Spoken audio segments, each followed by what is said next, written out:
Hey everybody, it's Neil and I got this for my floor. It's gonna go down on the floor here so then I can work on the car and everything like that and it won't get oil and everything under it. It is heavy. I tried to pick it up. It's super heavy. But we're gonna roll it out and I'll show you what it looks like when I'm rolled out.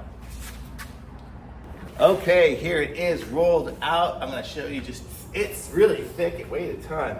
I don't know what it is, maybe 1/8 of an inch thick or something. Where can you see there we go. So there. It's thick, it's solid. It's got some stickers that it came with here.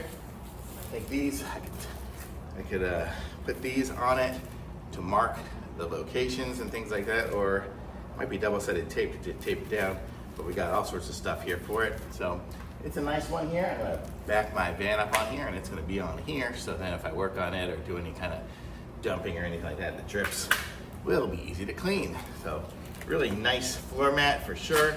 It's got that diamond plate kind of look on it and it's super thick. Nice, strong vinyl. Thumbs up.